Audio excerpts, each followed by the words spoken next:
welcome. I am at the Kigali Convention Center, one of the landmark monuments of the at least 3 million inhabited Rwandan capital, which has been transformed over the past 28 years. A perfect illustration of the masterpiece work being done here by the Rwandan President Paul Kagame. And this is where the Commonwealth Summit will be organized in the days ahead. We're proud to the organization of the Commonwealth Summit with at least 54 countries in participation. There has been the Basketball Africa League, which has been organized by the Rwandan capital, particularly at the Kigali Arena. It is one of the newest leagues to showcase the power and vitality of basketball on the continent. And it is a continent which has equally been on the move, especially in the month of February and January during the organization of the Africa Cup of Nations in Cameroon, won by Senegal, and one of the key figures here in Rwanda to participate at the just ended Basketball Africa League is a monument of the Senegalese basketball family, who equally serves today as the special advisor of President Macky Sall on sports. Just how far has Senegal be consuming their first ever continental title of football? And just how much is the country investing in the infrastructural world for sports, for development not just of Senegal, but for the rest of the continent? My guest today here in the Rwandan capital, Kigali, is President Macky Sall's special advisor on sports.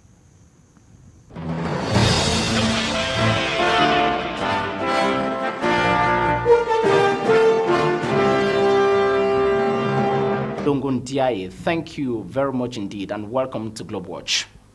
Thank you, Charles, and very happy to be your guest today. And I'm looking forward to exchanging and some good messages for the great population of Cameroon and the world who are watching you.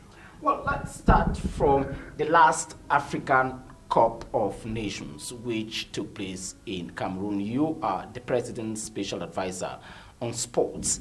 At what particular moment on that February 6th did you notice that victory was for Senegal? Well, victory was for Senegal right after the penalty of Sadio Mane, because the game was so close. We played 120 minutes, and it seemed like days, months. I mean, the game was so long, it seemed like it's never gonna end. Your heart beats in a rhythm unsustainable rhythm. But we kept the confidence, because I think we were in a mission of victory. To just tell you the truth, the first time ever the president has spoken to the team before they left Dakar, and the message was different from any message they ever had. The message was clear. This time we're going for victory, and nothing less wouldn't be satisfying. And that was exactly the word of the president. You taught inside the whole of Cameroon during the competition. You were in Yaoundé, you were in Bafoussam, and maybe in other localities. As you were at the Olympic Sports Complex inside, I presume that your heart was beating as you were playing the finals. Transmit to my audience the emotions of that day. How was it inside like? Well, Charles, there is no words in English who can describe the feelings we had.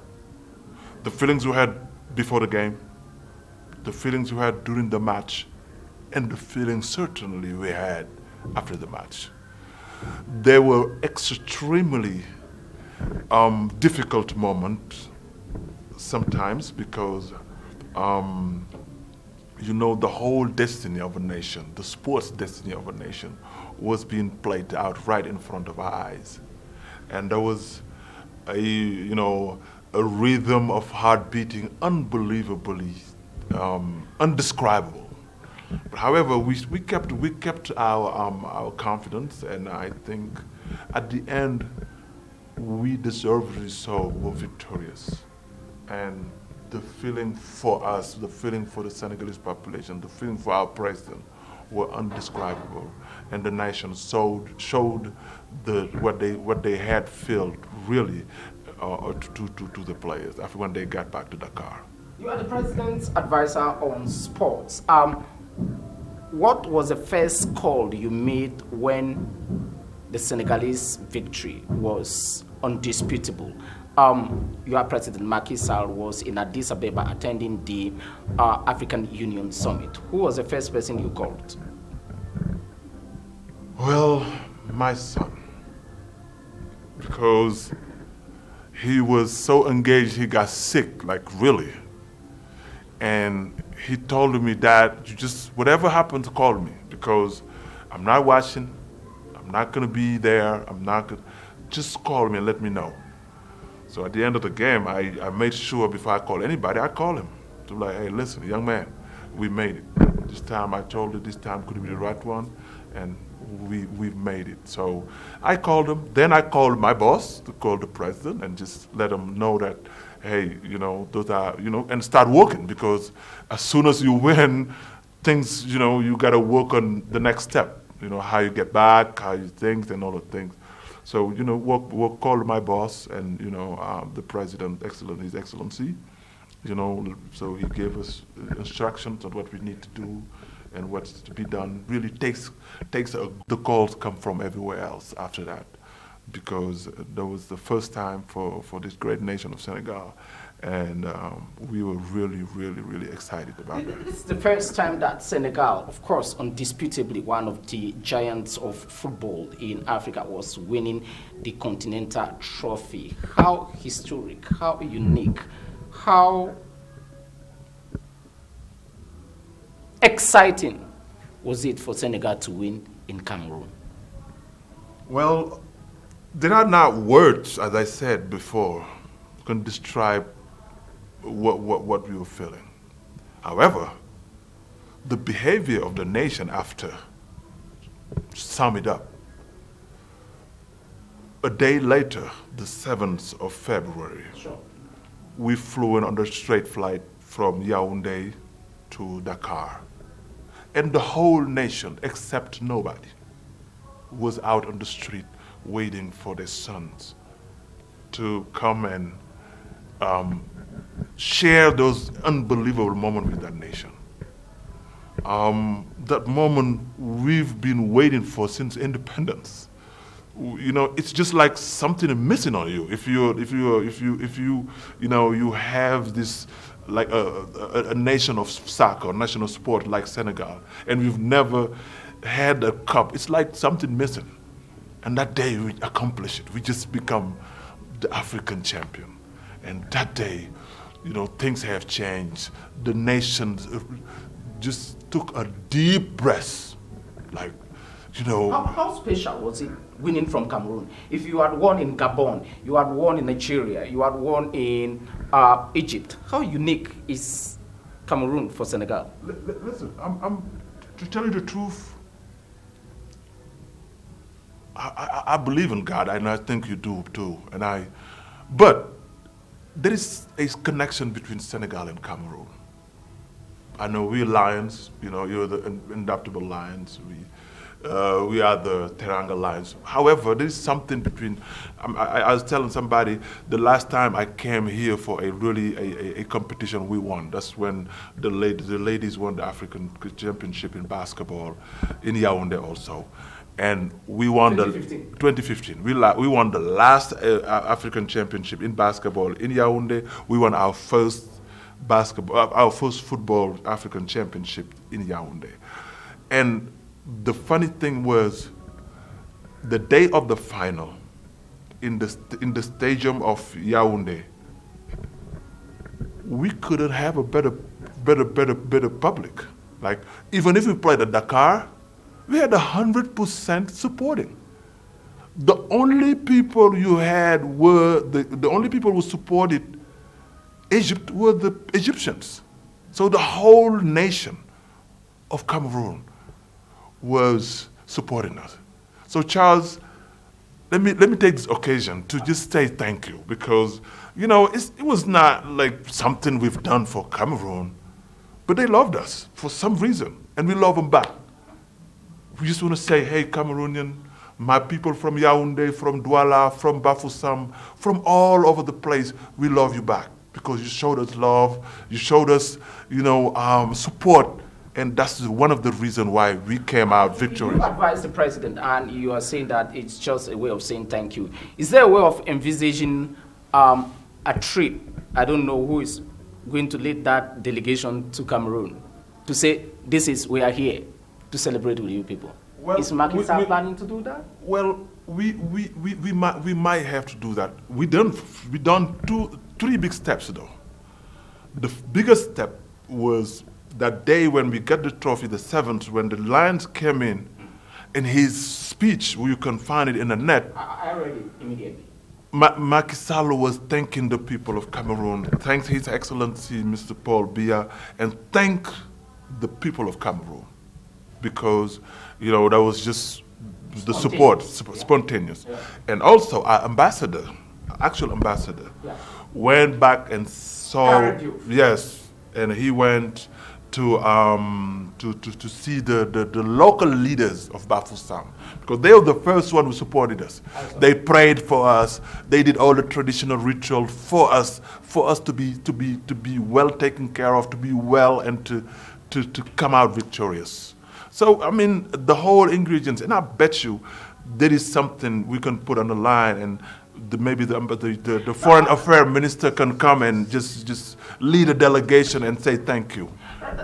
Let's enter into Senegal and look at the kind of infrastructure, the intellectual infrastructure, the managerial infrastructure, and the physical infrastructure which the country has built over the years to ensure such a success story for the young people. How is the ecosystem, the sporting ecosystem in particular in Senegal?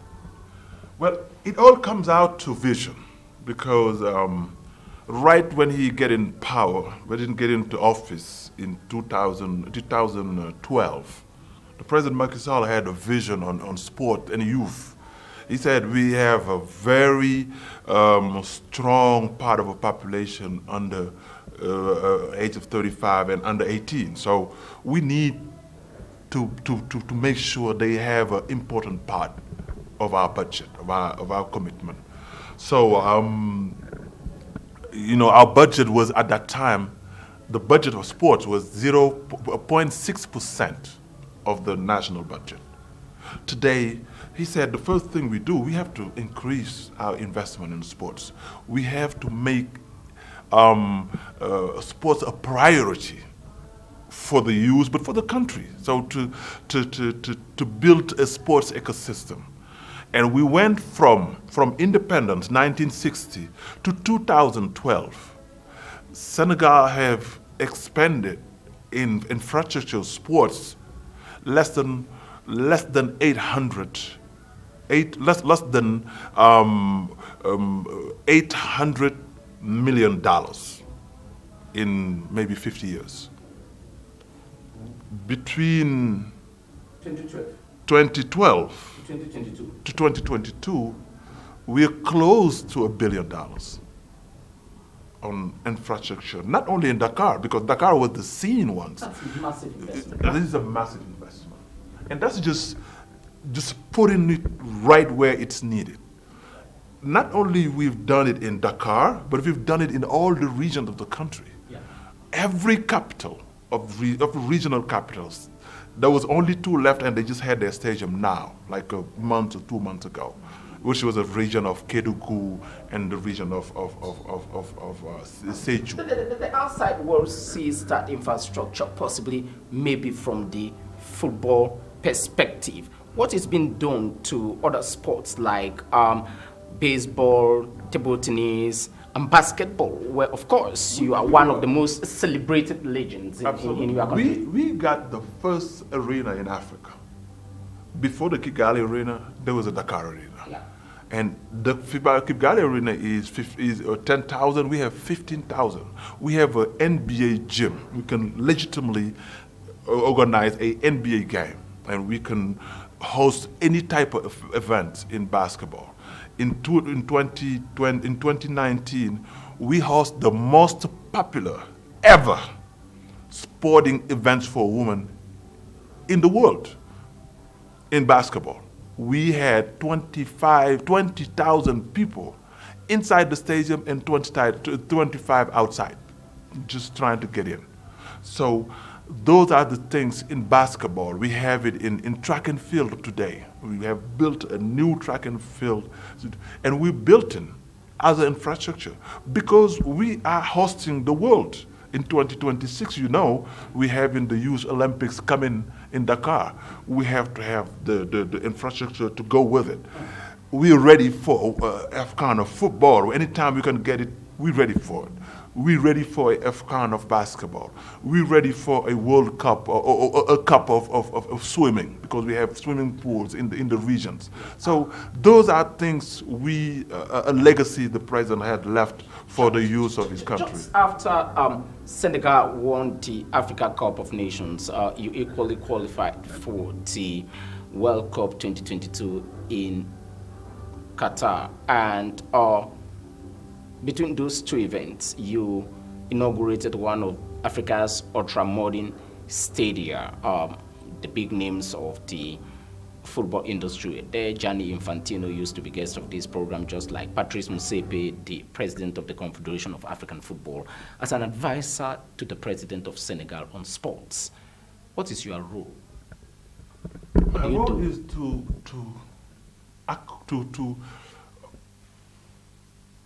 clarify or to follow, to get to the leadership, to accompany the leadership of the president. You know, the president just put down a vision and he say, I want a sportive nation. So as soon as he say that, we are the ones we put things together, the dots. So we need this stadium. We need this, we need this, and we need this. And it's easy to do it with the President Macky Sall because he had a clear view of where we need to go. So all we need to do is do the little things and then, you know, go and follow his lead. His leadership is clear, and we know exactly, he knows exactly where he needs to take the country as far as sports and youth going. So we just need to follow the leadership and just go in that side. Let me dive directly into your life now. Your +2 meters, because there's a sole factor that defined your passion for basketball. Well, I'm naturally a passionate person. I am passionate for life. I'm passionate for my country. I'm very passionate for Senegal. You can die for Senegal? Yes, and I'm passionate for sports, particularly in basketball. I'm passionate for all sports, but I'm passionate for it comes maybe from parents, from uprising, but the thing is, it's a heart. When your heart speaks, you just let it go. Describe to me the environment in which you grew up in Senegal before becoming a legend playing in countries like France, Belgium, United States, and others. Hey, you know, I was not a privileged kid. I grew up in a small village where we don't have running water or electricity. I'm not talking about a basketball court. You know, we didn't have a high school. So as soon as I finished elementary school, I had to leave. At 10 years old, I had to leave my little place, my little village, to go to a bigger city. And that's where I met different people, and I met basketball also. And that's what changed my life, where, you know, basketball gives you opportunity to have a scholarship in the States. And, you know, then after that, the story goes by itself.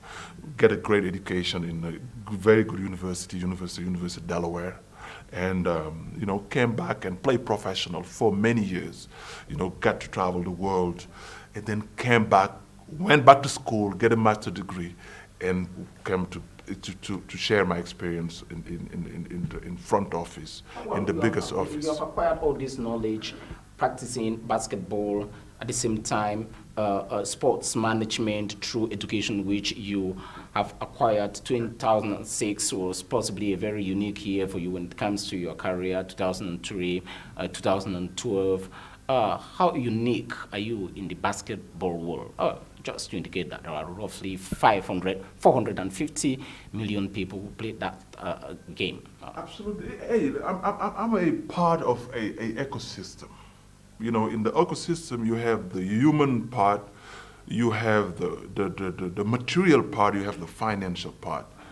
I'm a part of the humans, and I don't take myself as a big part, but I'm a part of the puzzle. And today in Africa, we have great leaders in sports. We have great leaders in football. We have great leaders in basketball. And today here in Africa, we have Amadou Gallo Fall, we have Masai Ujiri, we have great basketball players in Cameroon, Joel Embiid, Pascal Siakam. We have great leadership, and I'm a part of that. And I'm very proud today to contribute, to be able to contribute in the development of basketball and development of sport in Africa. Sports have changed. It is not what it used to be. It is not the things you do when you have done everything else. It is now an option. It is a business option. It is a social option. It is a political option, because you have to speak sports. We are all grown up in countries where 77% of the population are under 35. Sure. We are in countries where the medium age is 18. That means 50% of the population is under 18. We have to speak sports. So that is a political option also for everybody. And I'm very, very proud to be a part of that, to do it for my country, to help out, you know, as much as I can in next to a great man who has a great vision and a great love for sports, but also to do it for Africa, because we have to unite as one. Yes, we have to unite Africa, we have to unite politically, diplomatically, but we have to do it in sports too, in order to be heard, because we can no longer be a continent which just goes around and go to visit others. It is time to bring the big events here. It's time to bring the big events here, of course. And you said that you are part of the ecosystem, particularly the human ecosystem. Do you run a foundation in basketball or in other sporting discipline that you want to give opportunity to rising talents, like to be or become more than what you are? Absolutely. Well, you know, when you work in public, when you are a public worker and you are in government and working in, there are things you cannot do. There are things you can do. There are things you cannot do. Sure. I'm a big part of Seed Academy, which is a sports for education and economic development, which was founded by Amadou Gallo Fall. I help him out a lot because I couldn't be a part of that. I can't be a part of Giants of Africa with Masai because, I see what they're doing and I'm, following up. As by myself, there are things you cannot do as you're in office because, you cannot do your interests. So therefore, I have to stay a public server, use my experience, use my time, use my love for the game, my love for the youth, and just work next to a great man who is our president. And then maybe in the future, when I'm done doing all this, I will do more. I will, start my own things and just contribute some further in order to. In a moment, this interview will be coming to an end, but permit me. The Basketball Africa family has been extended with the inclusion now of the Basketball Africa League, which is quite different from what the Federation of International Basketball Association, FIBA Africa, has been doing over the past 60 years that it has been existing. How unique is this league in enhancing the game on the continent? It is huge, Charles. It is huge. I mean, and by all standards, the Basketball Africa League is just, before it becomes anything, it is expression of pride, a pride of made in Africa. You know, it is now we're producing the event. It is good to watch the NBA. It's time for Africa. It is time for 2010 World Cup team song, right? Absolutely. Yeah. It is, you know, now we just don't watch the NBA. We produce our own elements. We produce our own event here, and we sell to it to 215 countries who are watching events from Africa. And that's not only about basketball, because basketball is the excuse to put all the ecosystem, economic ecosystem, financial ecosystem together in order to bring people together. The BL is really a big event, and we're really proud of, you know, what's been done so far, and we're looking forward to great things coming and to great things happening.